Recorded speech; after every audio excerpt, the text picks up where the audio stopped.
Good morning, dear students. So, we are going to learn about the BME subject. So, we are starting from Unit 1, and Unit 1 is material. And in the material, the first topic is classification of engineering material. So, from the next video, we will go step by step.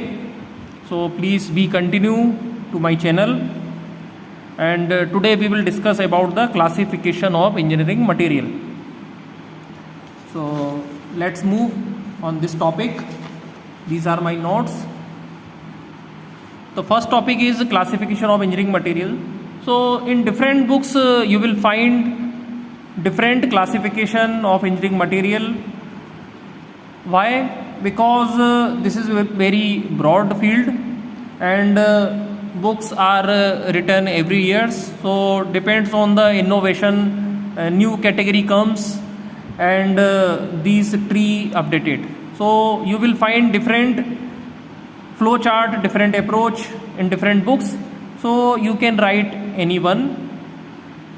So what I have mentioned here, what I have categorized here, engineering materials is basically metal, non-metal, alloy, plastic and composites. So in metal there are two categories, one is ferrous, second is non-ferrous. So now first we understand what is metal. So you know the metal, but suppose you want to write what is metal.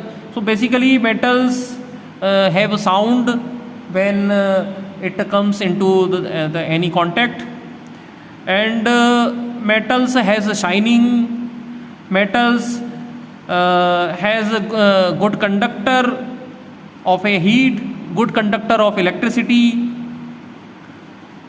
So these are the properties of metal. Metals again categorized into two categories, ferrous and non-ferrous. So this is very simple. Ferrous are those materials in which iron contain. And second is non-ferrous. Non-ferrous means the metals which don't contain the iron. For example, copper, aluminium, lead, tin, nickel, zinc, titanium, etc.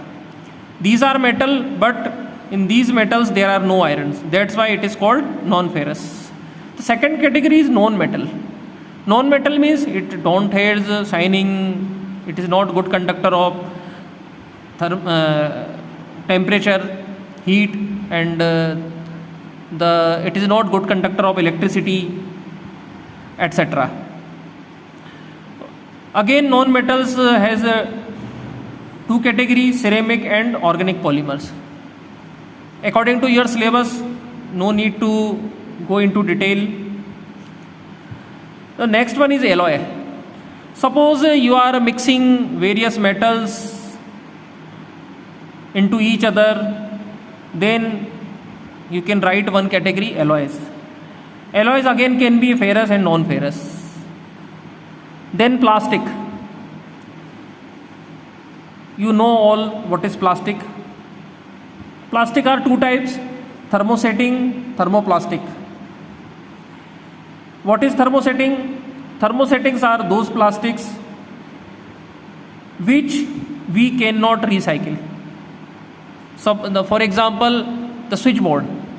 Switchboards are the plastic, but these cannot be recycled. Suppose you heat these thermosetting plastics, it will damage, it will burn, but you cannot recycle.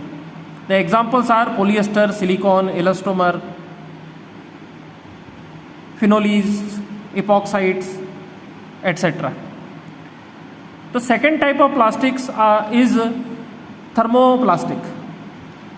Thermoplastics are those plastics which can be recycled. Suppose, for example, you have a plastic bottle, so you can give the heat and you can recycle. You can make any other shape, you can make any other product. Examples are vinyl, fluorocarbon, polyamides, polycarbons, etc. And the last type is composite. Composite is a broad field.